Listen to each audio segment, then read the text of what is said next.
Friday morning. Just got done working out. Was just relaxing. And we get news that Travis Hunter is now on IR. And it's just like, holy shit, dude. Like, I knew the playoffs were out of reach, but it's like, when will it end? Last week, or not even that. First overall pick, Lamar Jackson, hamstring issue. So then we got to make trades so that we can win. Trade for Jayden Daniels just for him to get hurt. Trade for Nico Collins just for him to get hurt. A.J. Brown goes down last week. Then Travis Hunter, who you can say has been a dog water pick, sure, but he had a good game in London against the Rams. Looks like he was going to be trending up, maybe be a guy down the stretch here. And now he is on IR. And it's like, holy fuck, man. I mean, what the fuck? And now I am officially 12th in the power rankings after starting 2-0 at the top of the power rankings. And it's just, holy shit, man. I don't know. I don't know if me buying the rocks from the lady at the mall has now cursed my team. Everything is just a mess, man. I've never been hit by injuries like this before, so I don't know. I'll check back on Monday when I lose to Adam, and I'll just say, you know, we're just trying to get healthy for the toilet bowl, man. Can we just get healthy for the toilet bowl? Fuck me, man. I mean, we're trolling with a Joe Flacco. What? It's gonna be like a 30-piece? I just have no words. In this league, I've taken a Rico Dowdle all-time game to the dome. Just disgusted with fantasy football. I had to trade away Travis Hunter for peanuts this morning just to get something viable in the flex. Like, I don't know. At least I got my dog. At least when he's hanging out. I mean, I want to die.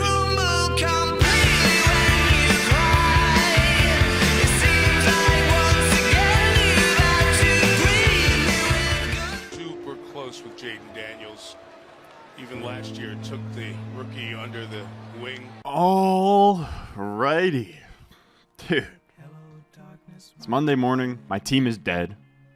Firmly on tip-to-tip watch. Jayden Daniels died for Ron. Rest in peace to him. Like, he's probably done for the season, I'd assume. It's not the throwing arm, so maybe there's a slight chance, but Ron, he's in shambles. Absolute shambles. Ron, it looked like he was projected to win for a lot of the day, and then Joe Flacco scores 30 points. Patrick Mahomes scores 10. Ron's team absolutely cratered. Ron made a deal with a rock lady who also so happened to be the fucking devil, because ever since he made that trade and went to the rock lady, his team has just actually fucking imploded. Like, every person on his team has just gotten injuries. Jayden Daniels last night snapped his arm in half in a blowout game that he had no business being in. So I don't know what the fuck gods he prayed to or those rocks were going to, but they weren't to the fantasy gods, that's for sure. Or they were, but they went to like the god of mischief, and he just fucked Ron constantly, because Ron's team right now is going through it. I feel for Ron, dude. This is one of those things where if you played long enough, you've been in a position where you've seen and it's gone horribly for you. No matter what you do, everything you try to do ends up making it worse, or there's nothing you can do to try to fix and patchwork the shitty hand that you got dealt. I feel actually bad for Ron. It just seems like no matter what the kid does, he cannot buy anything of good consequence. Has to trade Travis Hunter on IR straight up for Darnell Mooney. He gives him 2.5, and then the Jayden Daniels injury was awful, man. You hate to see that. There's just like only so much more I could say, man. This has just been such a brutal year for me. Holy fuck, dude. And it's like I gotta keep hopping out here to answer to it, but my injury luck in this league, and I hate to say it because like everyone is having injuries. Even Jaymo, somebody who has been super lucky in the past, right? He gets the Puka injury, and now Tucker Kraft tears his ACL, so I hate to be like, oh, well, no one's dealing with injuries quite like me, but like, holy shit, dude. Like, we go from our first overall pick, Lamar Jackson, straining his hamstring, kind of derailing my season, forcing me to make a trade, to then acquired Jayden Daniels, Nico Collins, and Ladd McConkey. Nico Collins gets hurt. Nico Collins gets a concussion. Then this past week, Nico Collins did okay. CJ Stroud gets a concussion. Travis Hunter knee injury. Oh yeah, and then we trade Travis Hunter for Darnell Mooney, and Darnell Mooney is trash. If you guys want like a quick thought process on that, is Sexy P hit me up. I'm playing Adam his direct competition for the top 2 spot in his group. He needs me to beat Adam, so I give him Travis Hunter, which at this point, I can't afford to wait for Travis Hunter to come back on IR. But then Darnell Mooney just like sucks equally bad. So after I thought everything was chill, I thought, okay, that's not the end of the world. Jaden Daniels, like, I don't even know what I would call that injury. He like ripped his elbow to shreds. Like, I don't even know what that is. So now he's probably out for the year. My experience in this league this year has been so bad. Firmly on tip-to-tip watch. The punishment isn't that bad, but honestly, just the embarrassment of getting last place is genuinely enough. The only positives I can take away from this week is both Sexy and Gut lose this week, so I'm still not in the bye week position in the toilet bowl, but holy shit am I treading water trying to stay out of the bye weeks. I forget what it's like to even win a game in this league. I forget what that even feels like. I think as well, I need help from the comments. I need help from Jaymo. The rocks I bought from the lady, right, I have them here, has ruined my life. I mean, we have a sweat tonight, but we need Marvin Harrison and Bam Knight to combine for less than like 8 points. It's not looking very likely. It's just not good. I got nothing, man. I got nothing. Ron, 112 points. He's up 8 on Adam. Adam has Marv and Zonovan and Bam Knight to play. So I'm speaking like he's going to lose, but I mean, I've seen Gut not be able to put out like a 10-point performance from like JCM and like Devo. So crazier shit has happened. Ron needed to build a lead with Jaden Daniels. That would be too big for Marvin Harrison and Bam Knight to overcome. That does not look like it's going to happen. So Adam is going to get another win. We'll still be 2 games ahead of him, so not overly concerned, but it would have been nice to have a 3-game buffer from person in third, chasing that second divisional spot. Adam does get a huge win over Ron here, and if JL loses, then Adam will actually jump JL there because they'll be tied and he'll have the points for. So they're in a tight race. Adam saw Joe Flacco drop 30 points. Looks like Adam's gonna dominate Ron. All right, so week 9 is in the books. That means we're actually over halfway through the year. Crazy, flying by, and feels like the year is kind of flying by and passing us by. I mean, we might eke this thing out versus Ron. I definitely need to get this win. I have Marvin Harrison Jr. going and Bam Knight versus the shitty Dallas defense. So, like on paper, you think this should be a layup. However, it was just, last week that I was expecting someone to just lay the ball in, and that was Guts who, bricked that thing.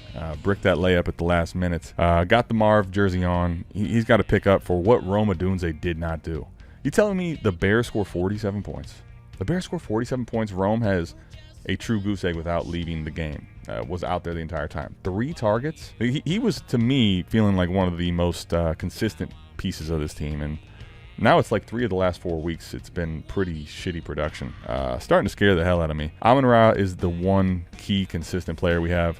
Obviously, Flacco had that crazy game to make up for, I guess, Rome Odunze not doing shit. McCarthy is another story. Hopefully, there's definitely some things for me that I'm concerned about. The passing volume and numbers just don't seem sustainable, but he does have 3 touchdowns. So in his first game back off injury, they also beat Detroit. That was positive news. But aside from, J.J. McCarthy's return, there's really just not much else here. Joe Flacco, hopefully, even if they don't keep winning games, they just continue to have monster performances. 470 yards, his career high as far as passing yards go. Kind of crazy. First things first, we need 8 points out of Marv and Bam. We get that. We're literally just, scraping, scratching, clawing, trying to keep ourselves in the mix. Team at the moment does not feel anything close to championship caliber, but listen, we got to just try to make the dance at this point, and also try to assure that we don't make this toilet bowl. Got to go across the league. I actually have not even done this, wanted to do it on the fly here. So Sexual, all that talk, looks like he's going to end up losing to Tony No Dimes. I respect it though, Sexy. I respect staying in this thing. Tony beat the Executioner, who needs to change his name. Like, you can't be 2-7 and keep Executioner. You got to go back to whatever the fuck it was. Sexual Patterson likely losing this week to Tony, which is good. Don't love to see Tony win, but don't love to see Jared win more. So happy to see him lose. Sexy lost again. Remember this Executioner? That was fun for a couple weeks. Sexy needs like 35 points out of Jacoby Brissett, which is just not going to happen. Though it would be funny if he got within 4, because that is how many more points Tua had than CJ Stroud, who got injured. So if Tua threw out another Divisional, that'd be hilarious. Don't think it's going to come to that. Jacoby Brissett is not going to score nearly close to that. So Tony takes down Sexy, who stays at the bottom. Still my bottom of the power rankings. Sexy ends up losing to Tony. Not too crazy of a shocker there. Pretty low scoring total in general, despite T. Higgins having a great day. Well, it's been a rough week for the Executioner. We have been executed yet again by Tony No Dimes. It's just sad to see. T. Higgins will go down in infamy as the GOAT, but nobody helped him out in the slightest. He was putting his life on the line while everybody else fucked around and did fucking nothing. Rodgers, ass. Xavier Worthy, ass. Keenan Allen, he's kind of like Kamani Vidal. Like, you never know when he's going to pop off, when he's just going to put up 5 points. Technically, we do still have a chance. We would need a Jacoby Brissett masterclass game to beat Tony this week. He needs to put up 34 points. Luckily, he's playing the Cowboys defense, so, like, there is that, like, slight bit of hope. But, I mean, to expect 34 out of Jacoby Brissett is unrealistic, so I'm taking this one up as an L. Tony's going to get another dub over Sexual Patterstein the fourth. Tony obviously wins. Tony won. He's gonna be 5-4. Tony, good week. Devontae Adams is going to score a touchdown every week. Talking about the Tony trade, though, I really think it's pretty cemented in the 2024 Idiot Leaguemates here, Season 1. Tony had the worst trade in Idiot Leaguemates last year. This year, though, he might have the best trade, turning Jaden Daniels, who's now dead, into Lamar Jackson, James Cook, and Zay Flowers. Pretty nice. Obviously, he got rid of Nico Collins and Ladd McConkey within that process as well, but he's just dominating this trade given the fact it's not like last year where Tony made a bad trade and Jack won the trade. It's just like Tony made a lucky trade. And I think I said that when they made the trade. It's like it's going to come down to like whose luck breaks a little bit better. You know, avoiding the Jaden Daniels broken elbow. Tony's already won this trade, and it doesn't matter what happens the rest of the way. All right, Monday morning here, feeling pretty good. The team had an okay day. We're going to throw up 125 points. We've had better weeks. We've had worse ones. But the only thing that matters is we were better this week than bum-ass Sexy P's team. T. Higgins was the only thing keeping Sexy alive throughout all of Sunday. I don't even know who else is on Sexy P's team because they were irrelevant this week. Nobody showed up for Sexy outside of T. Higgins. My squad, on the other hand, we did all right. We did enough. We are up by about 33 points. Sexy still has Jacoby Brissett, so it is not technically over, but Brissett would need an absolute legacy game to upset us Monday night. I'm counting it out. I'm going to take the under of Jacoby Brissett going for 500 yards and 4 touchdowns. So we are going to move to 5-4. Around the Pookie Bear division, unfortunately, Nick also grabs a dub and drops a bajillion points once more. So we are still 1 game back behind Nick. Jaymo, on the other hand, drops his game to Jack. So we are now 2 games behind Jack. And here is the tricky part of it all, but also a reason to be optimistic. Jaymo is going to have the games ahead of me, and Nick is going to have the points ahead of me. I do play both of them down the stretch as we all play our division rivals in the last 3 weeks, but I think the door is kind of open for me to catch either one of them. So I'm feeling pretty good about the squad. So, you know, we're still in 3rd place, but we're 5-4. I think the team is looking good going forward. We should be getting Garrett Wilson back hopefully next week. James Cook is looking good. Devontae Adams is looking good. I'm optimistic about Zay Flowers and Lamar going forward and this Ravens offense. Look, I'm not going to lie. The Joe Flacco trade might have been one of my worst decisions I've ever made. And I've made a lot of bad decisions in my life. Too many to count. Oh my God, it would be so nice to have him right now. As good as it feels to win and to be in the position that I am in this division, I just reminiscing about the one that got away. Joe Flacco, man. I should be celebrating right now. I should be happy that I fucking beat Sexy P, ended his season, kept mine alive, but I can only think about the one that got away. Tony's team looks really good. He'll probably be getting Garrett Wilson back after the bye. So it's just going to be an absolute fucking slugfest in the Pookie Bear division with the woke Casey getting stomped out. What else is going on around the league? Jaymo's gonna lose. I think it's very evident now with Jaymo losing Tucker Kraft, another huge piece of his offense for probably the remainder of the season. Me and Tony's team, just as a fantasy team, significantly better than Jaymo's. It's really just gonna come down to whether or not we can catch him. But like even at 7-2, if I'm Jaymo, like he probably does not feel good about his placeholder at the top there. Jaymo's, I'm not sure I like Jaymo's team that much. And now he loses Tucker Kraft for the season. So the tight end one is now being erased from his team. I don't know. I think Jaymo's luck might be running a little short here. I think his manifestation ways, they could be slipping. The big 7-1 matchup between Jack and Jaymo, a little anticlimactic. Jaymo kind of gets blown out, and he has a terrible week because he just lost Tucker Kraft, which I know is one of his favorite players on his team. Only gets 9 out of Jordan Love.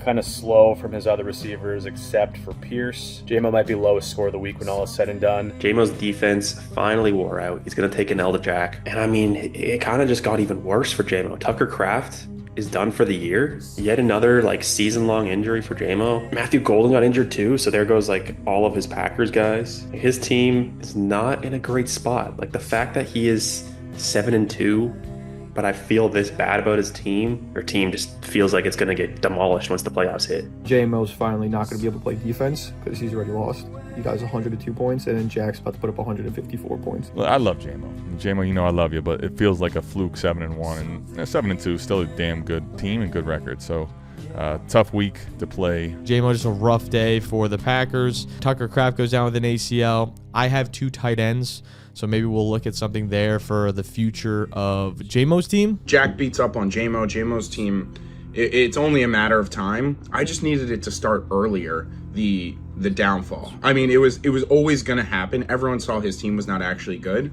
But he could rip off a bunch of losses in a row, and then you get into the division games. He could be in playoff concern. I know it's at 100% on Fantasy Life, but it obviously doesn't know that the top 2 get in. And with Nick going to 6-3 and Tony going to 5-4 and Jaymo being 7-2, there's definitely a chance that Jaymo does not make the playoffs. I think Tony made a couple good moves. Okay, week 9 recap. Tucker Kraft, dead. Jordan Love, terrible game. Starting to realize it didn't really affect me earlier. I'm kind of tired of this injury shit though. I feel like I pretty well shook off the Malik Neighbors thing. Pretty well moved on James Conner, Trey Benson, losing both of them. It's whatever. But Tucker Kraft, man, Kraft was my guy. This one hurts more than any of the others. It's actually odd. Heading into the week, I put a lot of energy into thinking Jonathan Taylor's going to flop this week. Jonathan Taylor, the RB1 of fantasy football, is going to flop this week. And he did.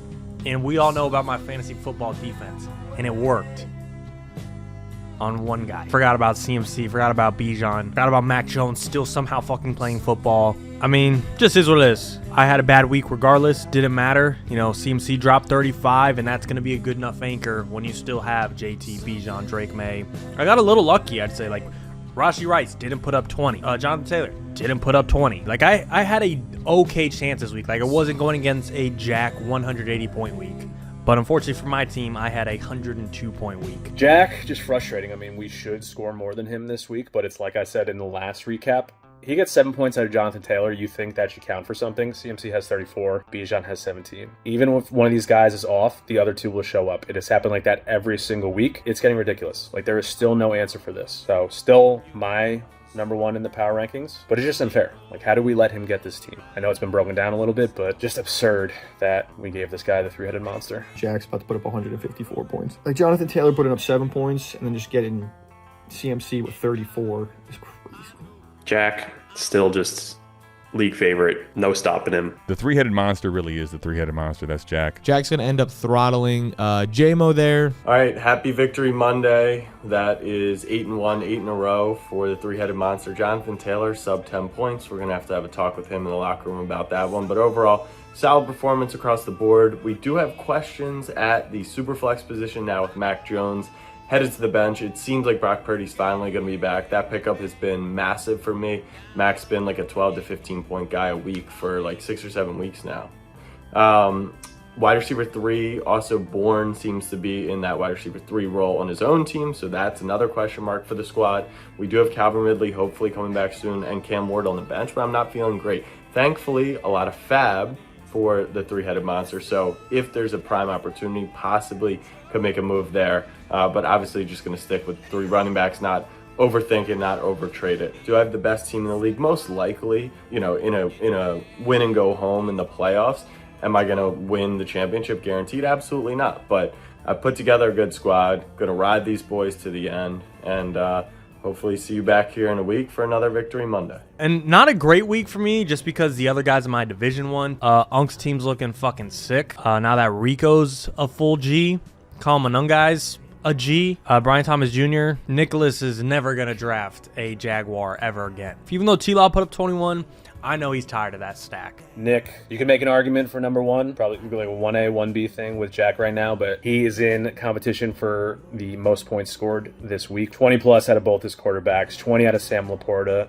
Fucking Kyle Manungai, 20 points. And then Rico almost 30. Nick is feasting on waiver pickups right now. Happy we're done playing him, but it would be nice if we can beat him in points for, just that we can say. Another team still going strong is Nick. I mean, his running backs, if DeAndre Swift and Chuba Hubbard don't play, are actually almost on the same level as Jack's, the way they've been playing. Manungai and Rico, just they can be workhorses. So his team is still extremely strong. Nick, I think he has quite the squad. It's a daunting task to go up against Nick on any week. Uncle Steen, I'll tell you this. Honestly, there's a lot of different narratives this week that were crazy. But what's not crazy is just continuing to give the ball to the better running back. And Rico Dotto finally got to dwarf the contract. They beat Green Bay. If we get, for the rest of the year, the old Uncle Rico, that could really change some things for the entire complexity of the league. Basically, Nick's 175 or 200 points walking when Rico goes off. So Nick goes to 6-3 as well on his side of things. Rico Dowell is a fucking monster. Shout out Rico, my GOAT. Trevor Lawrence has a good day. Sam Laporta has a great day.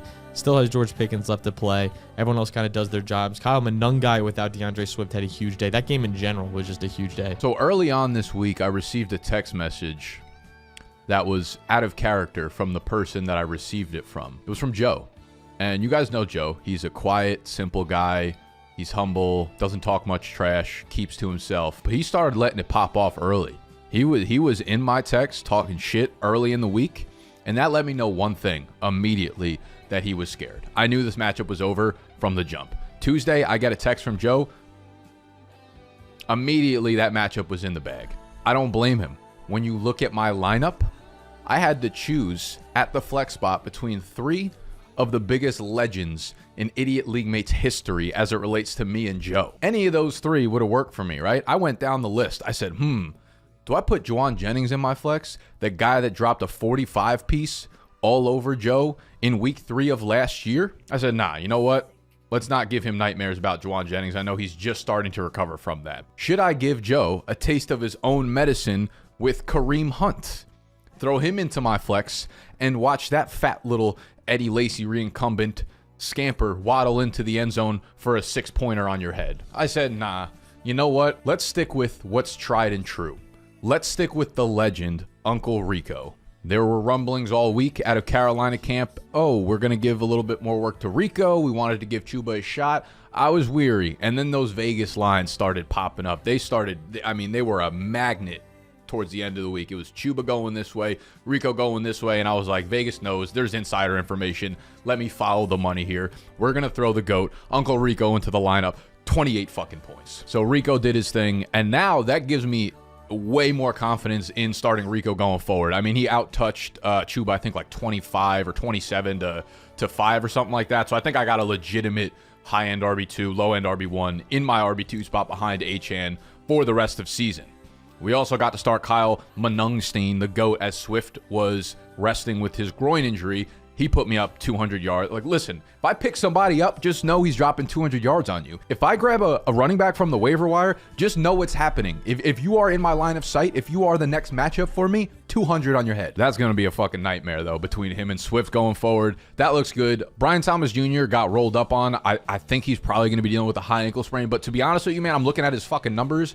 The guy has one game over 12 PPR fantasy points this year. One game. I knew it was bad, but I didn't realize it was that bad. But I'm looking at my team. I'm feeling fantastic about it. I gotta say, I like all the players on my team. I think the best pick I made was Matt Stafford in round 10 as my QB3. Right now, he's the QB8 on the season with the bye already in the back view. So with him and Trevor Lawrence both playing as top 12, top 10, some weeks, top 15 guys, not having Purdy for the last 6 weeks or 7 weeks, has been a massive difference to the squad. Because I don't know if we talked about this on this channel yet. We are going to Germany, to Berlin, over this upcoming weekend. So by the time you watch this, like 3 days later, we will be going to Germany. Thursday through Monday-ish, we're going to do a fan meetup at a bar on Saturday. If any of you guys are German fans, make sure you're following the BDG account on Twitter and on Instagram. We'll post on there where and what time. But we're going to see the Falcons and the Colts game. It's going to be me, Jaymo, Sexy, and Tony. So we fly out Thursday. We'll get there Friday. We come back Monday. Falcons, please, please don't embarrass me. Challenge level, literally impossible. Oh, one other thing I did want to mention. This is my second loss on the year. I'm not a superstitious person, but I will say I'm stitious. The 2 losses I've had this year, I was not in the office. So I'm going to say, almost every week we watch Football Sundays in the office together. Next week I go to Germany. Maybe Unc was onto that. And like he's like, hey, you guys want to go to Germany? Like he knew playoffs were getting close. He needed to lock up a seat. And it's like, Unc don't believe in manifesting, but he might believe in like fucking manipulation. And I think he might be doing it. Taking me out of the office for another week next week. Joe's team didn't even have a bad week. I feel like if you put up over 120, it's like, all right, you gave yourself a chance. There's a loss for Joe on the other end, a respectable loss, 128. Joe ends up losing. Big for the division. Nick ends up having a huge day. I mean, Joe falls to 6-3, but he's in zero threat of either me or Ron there for the second place in that division. Joe puts up a respectable 128. Is Joe's going to lose this week? Dropping to 6-3? I think Joe just simply got a dud week from Jahmyr Gibbs and had Baker Mayfield on bye. Like, I think his team's still good, so. All right, Monday morning. It's not Victory Monday. It's another loss. 2 weeks in a row. Not great, but not really too worried. Team did okay. Put up 128 points. Probably put up like 160 if Jahmyr Gibbs didn't get 5 points and DK didn't get 2 points. I don't know. Like I feel good about my team. I'm not like too worried about it. I think I'd be more worried about it if my division was stronger. So we have, after this week, we'll have 5 games. Yeah, like my team next week's projected like 145 points with Baker back. I feel like my team just hasn't all consistently played well. Nick's team, somebody put in the chat yesterday, rivals Jack's team with running backs at this point if DeAndre Swift and Chuba Hubbard just never play again. I think Sexy said that. Who the fuck is Bijan Robinson? Who's CMC? Who's Jonathan Taylor? When you have Rico and Kyle Monungai and Devon Achane at this point, like I'm not gonna beat that. I'll see Nick in the playoffs. Hopefully around the league. Gut's gonna lose to Nate. Gut's still gonna be 1-8 now. Now we got Gut also losing again, and this was a pretty good performance. I did happen to see this one actually. As far as Gut, shout out to my guy. He's now 1-8. So if we could just get a new division, that way he has something to play for. I think that would be huge for him. Who's gonna tell Gut to change? I thought his name change to What If was hilarious, as if like he had so many bad breaks, like go against his team. Like what if they scored 2? What if one player scored 2? Like what if your team just didn't fucking suck? His team name should just be My Team Fucking Sucks, not What If. There is no what if. There are no ifs that would have his team be good. He's gonna be 1-8. He probably has the least points for or something. Like his team's fucking atrocious. Gutters takes a rough loss to Nate. Not looking great for Gut right now. Everybody on his team, besides Puka, just kind of shit the bed for him. That running back room might be a bigger disaster than mine. And I mean, like it's cooked for Gut. That was the point we're potentially getting mathematically eliminated territory. If he goes to 1-8, the question is going to be, can he get more than 2 wins, which Joe had last year? Or will Gut have the worst record the league has ever seen? Alrighty, gentlemen, this is another Your Idiot League Mates Week 9 review of the week. Obviously, we did not perform. Been a common theme. The Commanders' offense looked like shit. Woody Marks went down. I didn't see if he came back. I just got the notification. Clear before I say anything, I watched barely any ball this week. Transparently, my sister had her wedding this weekend. I was traveling back and forth from South Carolina. Then the ball team I coach had their championship game on Sunday, so I was going between everything. So I didn't get to watch much football this weekend. Today's Monday. I've been going back and rewatching and looking at box scores of yesterday, so I have a pretty good idea, but again, I didn't really watch a lot of these games yet with my 2 eyeballs. Puka Nacua, again, came out, obviously went down with the chest injury. I think that was more they're just blowing him out. They didn't want to put him back in due to risk anything, from what I'm understanding. His ribs seem fine. They marked it a chest injury originally, then came out as a rib injury. I think it's going to be fine. He did exactly what we thought he was going to do. Ted McMillan was a little bit disappointing, but the Panthers got the dub. All that matters to me at this point. Panthers getting a win, 5-4 in the season, beating the Packers, especially because I was with my best friend who's a Packers fan all weekend. That was fantastic. To keep pounding, it's fucking phenomenal that we are 5-4 right now. Obviously, Colston Loveland on the bench went the hell off, but like, how could you predict that? Josh Downs had a great day on my bench as well. Debo and JCM are the real big concerns here, but hey, listen, it happens. We faced Caleb having a 38-point game, DJ Moore having a great game. His team's probably going to end up scoring 170 this week, Nate. So again, we're just going to take the L on the chest. Nate dominated Gut. Nate's going to pull out another dub this week against Gut. Ugh, I don't like that. I'm just going to put him ahead. So I got to win this week to keep in step with dumbass Nate. Naders United goes for, projected at least right now, for 177. Looked like no holes across his lineup this week.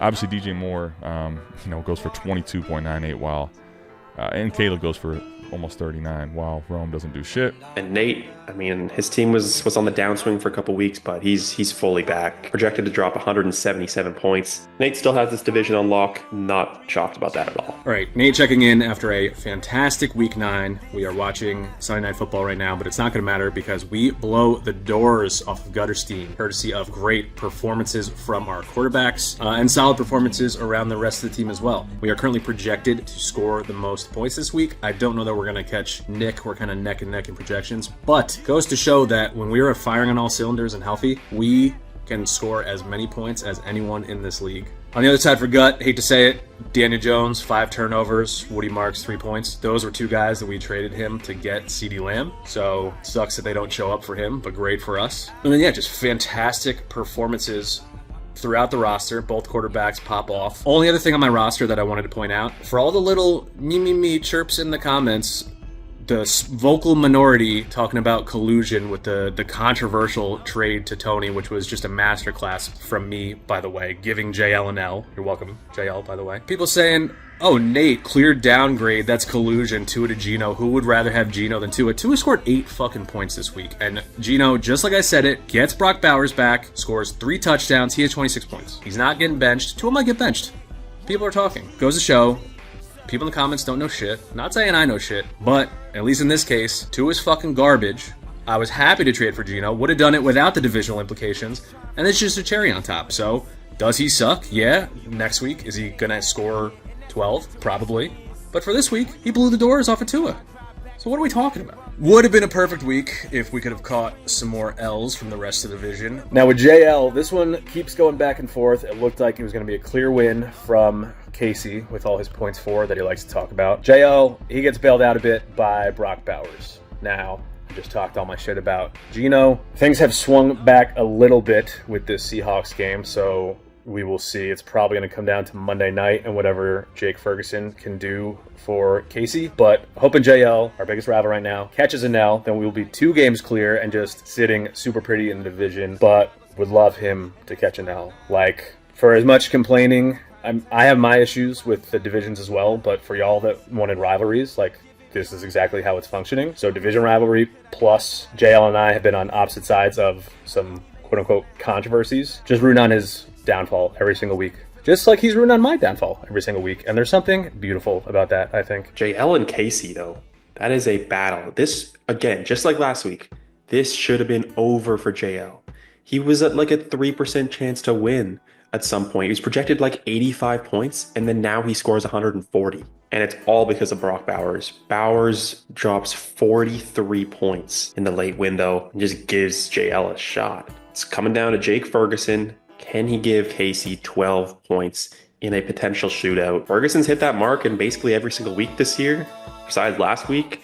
So odds are probably favoring Casey, but this could really go either way. 43 points from Brock Bowers was absolutely nuts. Every time I looked at my phone yesterday, it just was Brock Bowers this, Brock Bowers that. Absolutely nuts.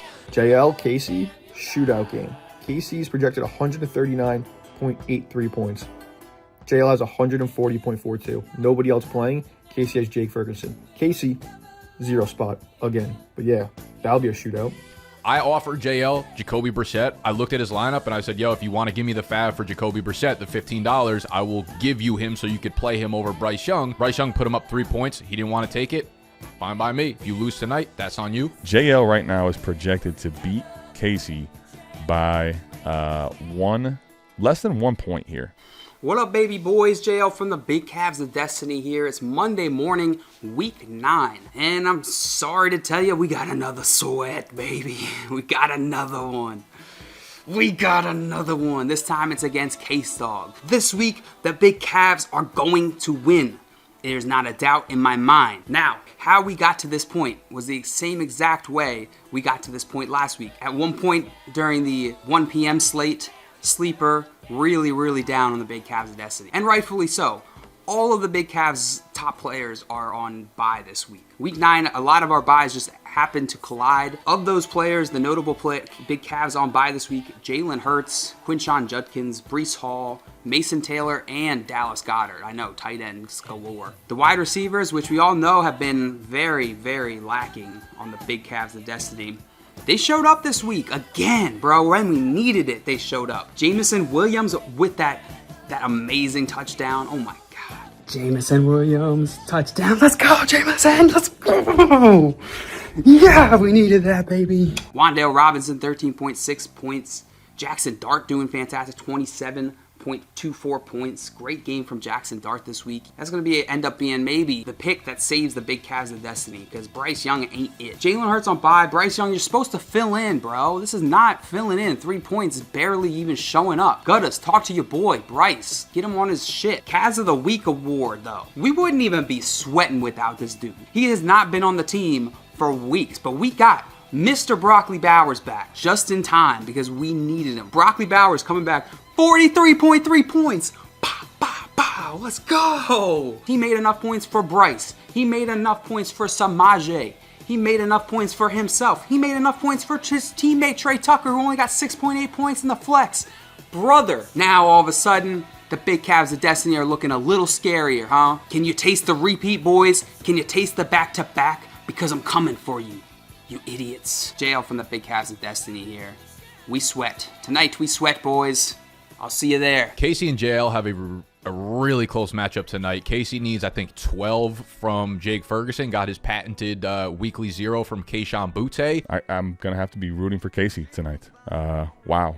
There's a first time for everything. Casey and JL are in a heater. He needs 13 points out of Jake Ferguson, which you'd assume should be able to happen versus Arizona, but you never know. And then the only other thing that's really relevant to my chances at the playoffs, I find it fucking hilarious whether Casey wins or loses. For what, the 5th, 6th time this year, Casey started a 0 piece. Awful manager. And I know he's going to victory lap Parker Washington. Doesn't matter. You didn't start him, and you started a donut instead. All right. Quick check-in Monday morning. I need 12 points from Ferg to beat JL. Should have been an easy win, but he gets a 43 piece from Brock Bowers, which was pretty insane. Another 0 in my lineup. I think I've had a 0 in my lineup 7 out of the 10 weeks or something. It's becoming impressive. Some of them were bad starts. Obviously, Butte got the hamstring injury, but another great performance from the team. It's unfortunate that the Commanders were so uncompetitive because Darnold and JSN stopped playing, and if that was a relatively competitive game, they probably would have won me the game on its own before Ferg got in. But my team's amazing. Regardless, everyone in my division, except for Jaymo, who's probably going to be too hard to catch, won. So the playoff chances, I needed Nick or Tony to lose, and both of them won. So the playoff race is kind of over, so my race until the toilet playoffs is how high can we get in points for? And yeah, that's about it. Hopefully your boy goes to 3rd in points for. I assume Sexy will ask me to live sweat Ferg. He's projected 11.57. We probably need to get into the end zone, so let's go Ferg. Jake Ferguson got a holding call. He should get minus points for the holding call. Okay, Ferguson's in there. Block Fergie. No. Oh, fuck, he hit. Fumble. Fumble. Jake Ferguson fumble. Yes, bro. I hope you get benched. Get benched, Jake Fergie. Get benched. Oh my God. Oh my God. He fumbled. He straight up fumbled. It's not even a question. Jerry Jones is pissed. Stephen A has done with this game. All right, Tuesday morning, week 10 now. Week 9 just concluded. The Monday night football sweats we had last night. The Jake Ferguson football sweats we had last night. Going up against Casey, I needed Jake Ferguson to not get 12 points. That was the one thing I needed. And Jakey came through. Yeah, baby, 8 points. Yeah, the Big Cavs bring home the dub. The Big Cavs bring home the dub. We fucking needed this. Let's go. I think we can all agree Jake Ferguson should have had those 12 points. In 90% of other universes, Jake Ferguson gets those 12 points and the Big Cavs lose. But not in this universe. In this universe, the Big Cavs of Destiny go back to back to back. I'm calling it now. Let's go! It is Tuesday morning, and your boy moves to 2-7 despite being third in points for. Ferg gave me a little tease. He gave me a little tease last night. He dropped a couple touchdowns. He fumbled the football. I needed 4 points with like almost an entire half to go, and then he either stopped playing or Dak banned him from throwing him the football. It was the Pickens show and the CD show down the stretch. So quite unfortunate. Holy shit, what an unlikely victory. Brock Bowers, welcome back. I'm sorry we doubted, but holy cow. Jake Ferguson, you ate your shorts. You did it. I'm really proud of you. That was incredible. Between Sunday Night Football with Sam Darnold, going into Sunday Night Football, it was Casey had Sam Darnold and Jackson Smith and Jigba and Jake Ferguson left. It wasn't looking super likely. It was like a 50-50 shot. Sunday Night Football happens. Sam Darnold looks like Josh Allen out there. JSN looks like old Stephon Diggs out there. It's not going well. They get 50 points together. Jake Ferguson, all he needs to do is get 12 points. And this dude fumbles the ball. This dude drops the ball. This dude shits his pants. Fuck yeah, Jake Ferguson. You're my new favorite player. I love you. With Tony and Nick both winning this week, my playoff chances were probably pretty grim, but would have loved to get this one on the board playing gut next, and then all of a sudden I would have been 4-6. But now I sit 2-7, third in points for. I think this just proves how good of a team I drafted, and things didn't fall my way. But third in points for, and I'm third in points for. So, can't play defense in this league. I can't cover Brock Bowers. So that's not on me. My team put up 136 points, third in points for. So, with that, that's about it. Make sure to like, make sure to subscribe. Let's do the fun shit down below. We'll catch you guys next time. Peace out.